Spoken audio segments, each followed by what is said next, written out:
Hello everyone, welcome to Fuses Vision, and in this video we are going to learn about addition of scalars and vectors.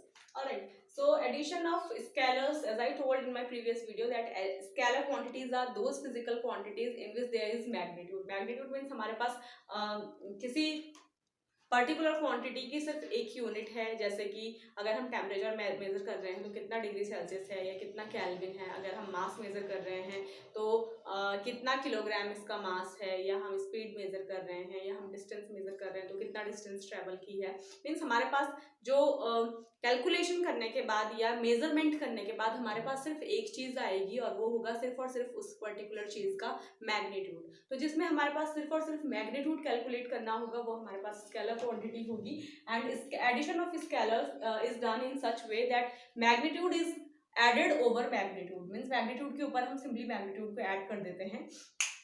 Let me give you example. जैसे कि हम water boil कर रहे हैं, तो water boil करते time पे हम मिड में कभी मेजर करते हैं कि वाटर का जो टेम्परेचर है वो 50 डिग्री सेल्सियस तक आ चुका है। Okay, we provide that heat further, हम उसको आगे भी हीट प्रोवाइड करते हैं, एंड देन वी ऑब्जर्व कि जो उसका टेम्परेचर है वो 10 डिग्री सेल्सियस और बढ़ चुका है। राइट, 10 मिनट्स बाद हम ऑब्जर्व करते हैं कि 10 डिग्री सेल्सियस उसका टेम्परेचर और बढ़ चुका है। तो अब हमसे कोई पूछे कि इसका टेम्परेचर कितना हुआ, तो हम क्या कहेंगे? डायरेक्टली यही तो कहेंगे 50 पहले था, 10 डिग्री सेल्सियस अब और बढ़ गया, तो कितना हो गया 60। तो इसका मतलब कि हमने यहाँ पर क्या ऐड किया है? ओनली मैग्नीट्यूड के ऊपर मैग्नीट्यूड ऐड किया है ना। तो यहाँ पर हम डायरेक्टली ऐड करते हैं मैग्नीट्यूड प्लस मैग्नीट्यूड। राइट, जैसे कि मैंने अभी एग्जाम्पल दिया टेम्परेचर का। टेम्परेचर को जैसे हम ऐड कर रहे हैं by providing it constantly heat, so it will be like 40 degree Celsius initially था, लाइक बाद में हमने 10 डिग्री सेल्सियस को और प्रोवाइड किया, फिर 10 डिग्री सेल्सियस और प्रोवाइड किया, so it has become 60 degree Celsius now. Okay, तो इस टाइप से हम टेम्परेचर ऐड कर सकते हैं। जैसे कि मैंने प्रीवियस वीडियो में डिस्टेंस वाला जो कॉन्सेप्ट बताया, तो डिस्टेंस वाले कॉन्सेप्ट में हम देख रहे थे कि हम डिस्टेंस जब ऐड कर रहे थे, कैलकुलेट कर रहे थे, तो हम सिंपली डिस्टेंस के ऊपर डिस्टेंस को कैलकुलेट ऐड कर रहे थे। राइट, जैसे कि एक ऑब्जेक्ट है, वो इस पॉइंट से ए पॉइंट से बी पॉइंट पर गया, बी से सी पॉइंट पर गया, और सी से डी पॉइंट पर गया। ओके, एंड इनके बीच में जो है ये 1 मीटर की डिस्टेंस है, 1 metre 1 metre 1 metre. Right, and उसके बाद वो डी से फिर वापस सी पर आता है, तो उसके पास डिस्टेंस कितनी हुई? तो कितनी हो गई यहाँ पे जो टोटल डिस्टेंस है, टोटल उसने लेंथ कितना कवर किया? यही यहाँ से यहाँ भी गया, यहाँ से यहाँ भी गया, यहाँ से यहाँ भी गया, फिर यहाँ से वापस भी आ रहा है, तो कितना हुआ? 4 मीटर हुआ। तो मतलब हम यहाँ पर क्या कर रहे हैं? सिंपली मैग्नीट्यूड पे मैग्नीट्यूड ऐड कर रहे हैं। राइट, बट जो हमारी वेक्टर क्वांटिटीज होती हैं वो इस तरह से ऐड नहीं होती हैं कि हम वेक्टर पे मतलब मैग्नीट्यूड पे मैग्नीट्यूड ऐड नहीं कर सकते। वो एल्जेब्रिक वे में ऐड नहीं होती हैं, एल्जेब्रिक मेथड से ऐड नहीं होती हैं।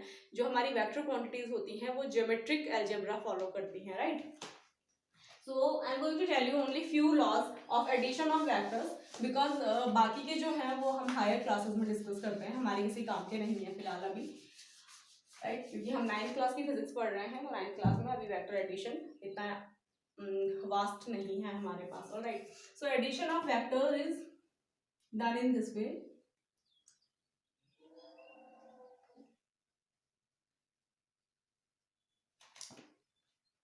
is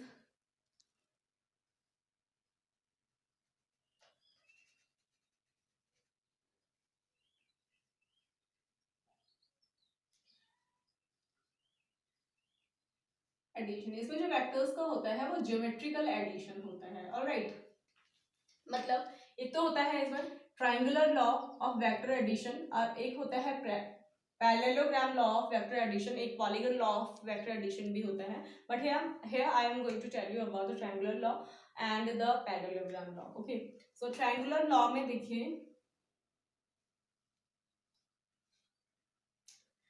सपोज कि हमारा कोई ऑब्जेक्ट है वो डिस्प्लेसमेंट कर रहा है इस डायरेक्शन में। Displacement as I told already that ये क्या है? हमारी एक वेक्टर क्वांटिटी है।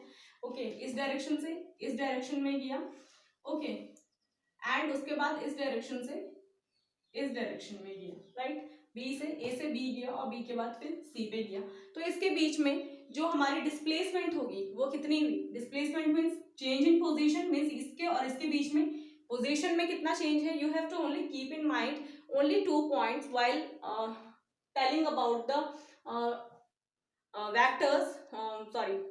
You have to only keep in mind 2 points while calculating displacement. One is change in position and the another is shortest distance. Change in position and shortest distance. Okay, these are the key words for calculating displacement. So देखो change in position हमारा यहाँ से यहाँ हुआ है और shortest distance कैसे calculate कैसे करेंगे, ऐसे कैलकुलेट करेंगे. So this is the shortest distance between point A and C. Okay, and अब हम इसे कैसे कैलकुलेट कर सकते हैं, ए सी. सपोज ये जो वेक्टर है, ये वेक्टर है हमारा ए वेक्टर एंड ये वेक्टर है हमारा बी वेक्टर एंड ये वेक्टर है हमारा C vector, right. So here A C is equal to C vector is calculated by this method, जो हमारा पाइथागोरस थ्योरम होता है उसके according, that A square magnitude, this will be only magnitude, plus B square plus 2ab cos theta, right.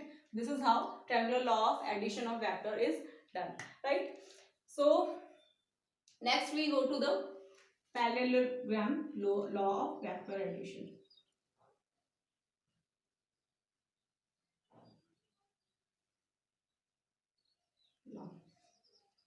Alright. Next एक बहुत important चीज जो मैंने लास्ट वीडियो में नहीं बताई थी आपको वेक्टर्स डिस्कस करते टाइम पे, कि वेक्टर को इस टाइप से रिप्रेजेंट किया जाता है, इसके ऊपर हमेशा एरो लगाया जाता है, राइट. या तो इसको अगर हमें, या तो हम इसे इस टाइप से रिप्रेजेंट करेंगे, अदरवाइज हम इसे बोल्ड, एक बोल्ड सा, जब आप बुक्स में देखेंगे 9th क्लास की बुक्स में, तो इसका मतलब होगा, अगर बोल्ड ए है आपके पास कहीं पर, तो उस बोल्ड ए का मतलब होगा, बोल्ड फॉन्ट की बात कर रही हूँ मैं, जो हम कंप्यूटर में सीखते हैं, तो इसका मतलब होगा कि इसके ऊपर एक्चुअली ये वेक्टर है, राइट. इसके ऊपर एरो रहा होगा. अगर हम इसे नॉर्मल फॉन्ट में लिखेंगे तो इसके ऊपर एरो रहा होगा, right. So if there is any bold letter in physics while studying the chapter of vectors, it means that particular bold character is actually representing any vector. All right, okay. So parallelogram law कहता है, यहाँ पे तो क्या था, हमारे ये vectors जो थे वो एक फिक्स डायरेक्शन को फॉलो कर रहे थे, कि यहाँ से यहाँ जा रहे हैं, यहाँ से यहाँ जा रहे हैं. अब जरूरी तो नहीं है ना कि हर एक जो हमारा वेक्टर होगा वो डिस्प्लेसमेंट ही होगा. ओके, वेक्टर्स तो हमारे पास बहुत सारे हैं, राइट. मतलब वेलोसिटी है, टेम्परेचर ग्रेडियंट है और फोर्स है, बहुत सारे वेक्टर्स होते हैं, राइट. तो अगर हमारे पास एक वेक्टर इस डायरेक्शन में है और दूसरा वेक्टर हमारे पास इस डायरेक्शन में है, तो हमारे पास जो इसका रिजल्टेंट वेक्टर होगा वो किस डायरेक्शन में होगा, right. So if one vector is this A B vector and the another vector is B C vector, right. मतलब सोचो कि एक ऑब्जेक्ट पे फोर्स इस डायरेक्शन में भी लग रहा है, क्योंकि फोर्स वी कैन से कि वेक्टर है और इस डायरेक्शन में भी लग रहा है, तो उसका रिजल्टेंट जो होगा वो किस डायरेक्शन में लगेगा, राइट. फिलहाल हम सिर्फ वेक्टर की बात करते हैं, let's not go to the force, right. So एक वेक्टर इस डायरेक्शन में है और एक वेक्टर इस डायरेक्शन में है, तो इसका जो रिजल्टेंट होगा, कि हमें कैलकुलेट करना होगा कि इन दोनों वेक्टर्स का सम कितना होगा, तो वो होगा इस डायरेक्शन में, right. So this will be the resultant of these two vectors, right. So suppose this is the a vector and this is b vector, so this will be the resultant c vector. अब इसको complete करते हुए हम यहाँ पर एक parallelogram बनाते हैं, राइट. दिस इज एग्जैक्ट नहीं बना है ये, but okay, this will be something like this, right. So this will be the, ये जो डायगोनल होगा इस पैरेललोग्राम का, ये हमारा क्या होगा, रिजल्टेंट होगा इन दो वेक्टर्स का, ऑलराइट. फिर यहाँ पे हम ए या का फॉर्मूला वगैरह लगा के हम इसको कैलकुलेट कर लेंगे यहाँ पे सीखो. Okay, alright. So this is all about the addition of vectors. इसी तरह से वेक्टर्स का एडिशन भी किया जाता है, राइट. अभी हमारे सिलेबस में वो चीज़ें ज़्यादा नहीं है, so let's not discuss about those things. Okay then this is all about the addition of scalars and vectors. So see you in the next video. Thank you.